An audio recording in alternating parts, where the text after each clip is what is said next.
The case against Robert Tellis, it is certainly a fascinating one. And as we're recording this right now, still no verdict. They've gone now about a day and a half, almost to 2 days now, with the jury deliberating. By the time you listen to this or see this, there may be a verdict.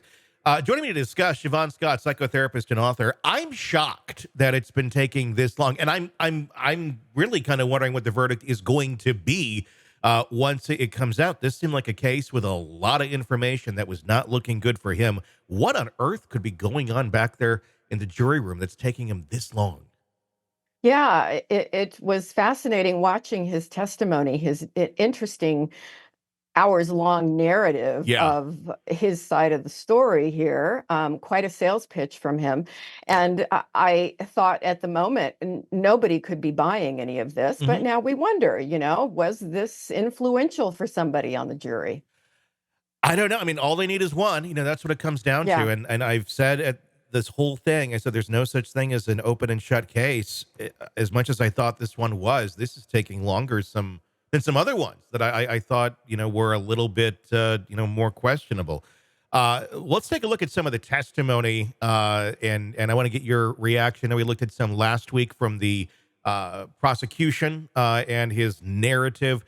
We're going to look at some on cross as well here, and just try to break this down into what is going on with Robert Tellis. We'll start here with Robert denying everything on the stand. Let's take a look at that. I did not cut up a shoe and hide it under my couch. I did not cut up a hat and put it in an open door of my toolbox. I did not kill Mr. Gurman, so I did not take a bag with my children's basketball and football out of the bin and use it during the commission of a murder.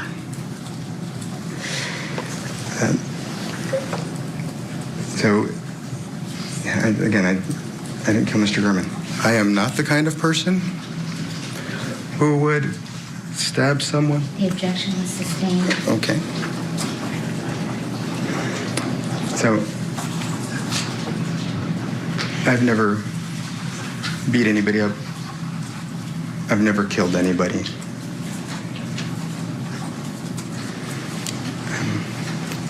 I didn't kill Mr. Gurman. So that's Robert Tellis telling us 50 different ways that he's not a killer. I want to make note here of an interesting tell, I think, that he has. And we're going to see it again in another clip, the way that he vocalizes discomfort. Did you notice that in there where he says, I am not the kind of person to stab someone? And it's something where I've noticed in other pieces of testimony when he's uncomfortable about something that he has done. And I'm not saying he did this, but I'm just noticing this tell when he talks about something that he has done. And we're going to talk about the affair in a little bit. He talks like that on that specific point of guilt. What's your takeaway on that? Sure could be. Sure could be. The thing that jumps out at me is how much he reminds me of a politician with his confidence, Yes. and this oozing narcissism, this sense that with this affect that he puts on. And again, we talked about him having this histrionic quality that he seems to me to be going for best actor role here. He's really putting a lot of oomph into this. Mm-hmm. And in my way of viewing it, this narcissism and the idea that he can get on the stand with this completely bizarre tale involving conspiracy of basically everyone in town is what it ended up sounding like. That made no sense. I tried to tune in and determine, can I even follow what this story is supposed to be? And I don't think anybody could really make sense of it. But this confidence, I think that's his Achilles heel because it's so narcissistic. It's bizarre. But I'm wondering if it's going to make that impact on that jury. If he gets off on this, there's some we got to examine that jury, like what is going on, or even a hung really jury. Feels like anybody could do anything if he gets off. It really does. Let's take a look at that affair clip, and again, keep a close eye an ear to when he talks about the affair itself and his tone and affect on it. Let's take a look at. When you spoke with him, were you truthful in your interview? Not entirely, no. Okay. What were you untruthful about? About the extent of the relationship with me and Roberta Lee Kennett. Okay. What was different? What did you say versus the truth? I said that, she and I had no affair. There you go. But, regrettably, we did have, and when I say regrettably, I think we both regret the mistake, but we had a romantic affair with each other. Okay, so you did lie to him, correct, on that topic? I didn't think that was for the public's business. Had an affair. Same with I didn't stab him. Yeah, that's a really good little subtle tell. You nailed it. That's interesting to me. I mean, is that just me thinking this? Or do people have tells like that? I guess, anytime you talk about something that makes you uncomfortable, one could speak that way, but does it reveal deception? Sure could. I'm one to say, people display emotion and lying, and we've all got unique patterns, but certainly it shows up in the body in different ways, and you can see vocal changes like that. So that's certainly a good guess. Yeah, it's and I've noticed other times in the trial too. I don't have him on hand here where he talks like that on certain issues, especially when talking about the murder itself. Let's take a look at a clip here of Robert Tellis crying in court. Of course, it's not about Jeff German. It's about himself and how sad it is that he claims he attempted to end his own life. We'll talk on the other side. Let's take a look. This is two.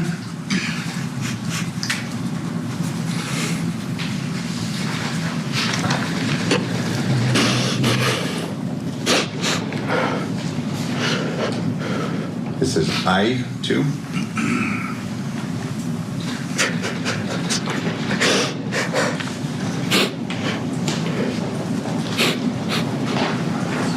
And this is J2.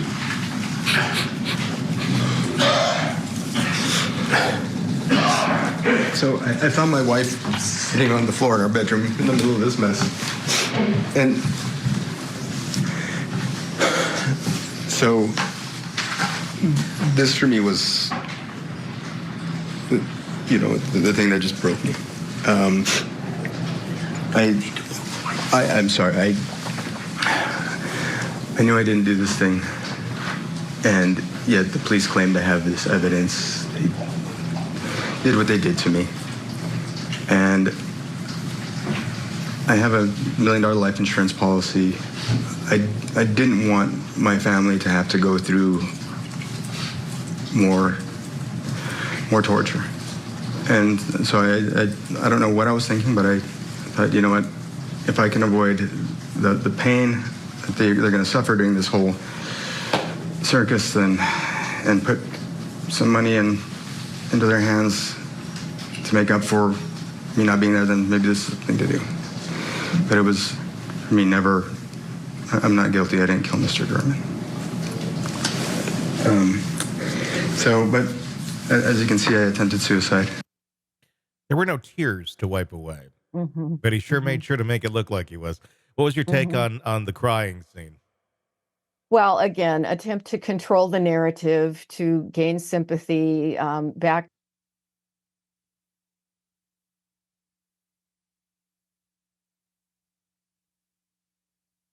to him.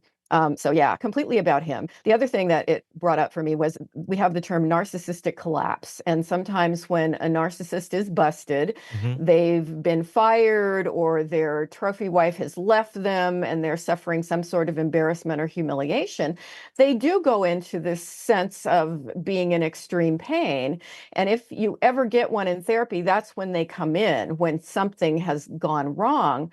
But then their goal is just to come in and talk about how unfairly treated they have been, and to talk about their grievances against everybody who's ever wronged them. So it's not ever to look at themselves and to try to do personal growth or personal change. It's not really to learn anything. And it's basically to have an audience. And I had the sense he's using the jury in that way as his audience. Narcissistic collapse. I didn't know that one. I'm fascinated by it. Yeah, and it doesn't last very long Yeah. usually because they get a little bit of attention in some way, they feel better, and then they go right back to the routine. But yeah, narcissistic collapse, that's, if he really did go Yeah. into a day or an hour of despair, it was because it's like, the gig is up here. I'm caught. Is that could it also demonstrate itself? Obviously that was violent and him trying to kill himself.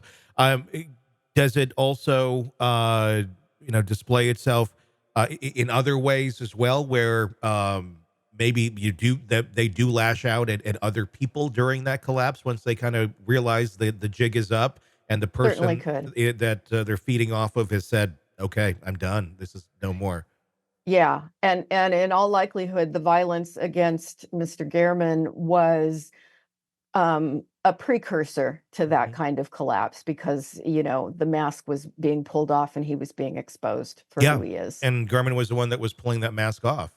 Yeah. Interesting. Wow. That answers a lot of questions in my own mind of my own situations in life of like, oh, that's what that was. Not that I've Right. done it, but that I've witnessed in some things. Very fascinating. Let's watch one more clip here from the trial of Robert Tellis. Some tough questions that he was asked. And obviously, he had excuses for pretty much everything. And everyone was in on this conspiracy. I thought the prosecution really laid out just how ridiculous it is. This is from the closing arguments. Let's take a look. And here's the thing that struck me when I took over this case. I would submit to most people, probably before ever hearing about this case, had no idea what a public administrator was. He is not a U.S. senator. He is not a governor. He is not a congressperson. He is a duly elected official who manages an office of approximately 8 people. And their job is to assist people who pass away, who don't leave a will and leave property behind. The public administrator's office is not at the forefront of everyone's mind in this community. No one learns about this until who brings the office to light? Jeff Gehrman. And what's amazing is if you believe that story about this conspiracy, all of these people and all of these entities were willing to sacrifice their reputation, their business, their police department, even the public administrator's office. They're all willing to put it on the line to kill a reporter, to get that guy, even though he's leaving in 3 months? Does that make a shred of sense? Absolutely not. But what it does give you a window into is what's in his mind. That is how important Mr. Tellis views himself. That every single one of these people, every single one of these entities were literally willing to kill another human being who is not him just to frame him. I think very well put. I like that prosecutor. He seems to spell it out pretty clearly, although the jury obviously having some difficulty with it. What was your take on that, and especially some of Tellis's reactions to being called out? Yeah. It's just striking to me that he really believed by spinning this bizarre story that he was going to convince people of his innocence. It makes absolutely no sense. I thought the prosecutor did a great job. The other thing that I can't quite get over, I can't get it out of my head, is at one point Tellis was giving testimony about being 6'5" and yet still wearing lifts in his shoes. And he said, well, I admit that was due to vanity. How tall do you have to be? That's interesting. That right there kind of screams of narcissism of like, I have to be does. the tallest, the most verbose, the most everything in the room, Yeah. and nobody can say, Yeah. yeah. Let's watch one more clip of Robert just because it's just fun. This is some tough questions being thrown at him. You don't doubt that whoever that is killed Mr. Gehrman. That would be fair, right? Yes. Okay.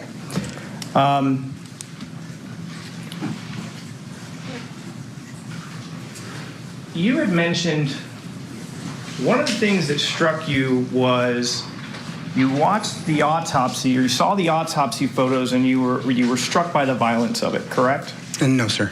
No, you did not. Were you bothered by the photographs? I was. And why is that?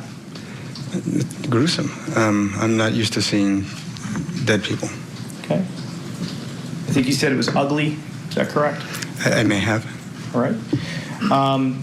And you had told this jury that you felt like it looked like someone who knew what they were doing. Is that right? Yes, sir. You believe this was a professional hit? And that's what I believe. Okay. And you believe this killer is kind of almost like someone hired to do this job, like an assassin, essentially, right? That is what I believe, yes, sir. All right. Now, I want to take a look at this picture for a second.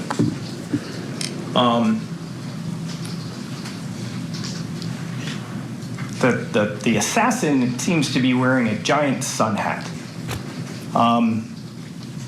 It's a pretty big hat, right? Yes, sir. It's fairly noticeable, right? Mm-hmm. Yes, sir. You think that might attract attention? I would think so. Okay, but this is a professional. Right. All right. And this professional is also wearing a bright orange shirt, correct? Yes, sir. Professional? Yes, sir. But wouldn't that attract attention? I think that's part of the reason, actually. If I could elaborate. No. You believe that professional assassins want to draw attention to themselves when they're carrying out murder. That's your testimony? When they're framing someone, yes, sir. So the answer to my question is yes. You believe professional assassins like to draw attention to themselves. It depends on what the nature of their goal is, and if it's to frame someone, yes, sir. So the answer to my question is yes. Yes, absolutely.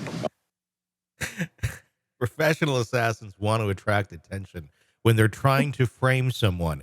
Wouldn't the goal there to be not seen whatsoever when you're trying to frame someone because you want to make it appear that it's somebody else? I would think so. Yeah, definitely. Yeah, it was just the whole trial. Well, that's why we're talking about it. Weird. Yeah. One thing on top of another. Totally weird. Yeah, there's, I believe the clinical term that you've brought to light before, Fruit Loop. Yeah, Definitely a what we're Fruit dealing Loop. with. Yeah. Hey, thanks for checking out the video. Be sure to follow us wherever you download podcasts, and especially Apple Podcasts, where you can get advanced episode and premium content on our premium channel right there. Also, be sure to follow us on social media so you don't miss any breaking updates on the stories that matter to you most. We're on TikTok, X, Instagram, Facebook. Just search Hidden Killers Podcast with Tony Brueski, and you'll find us right there. Again, thanks for watching.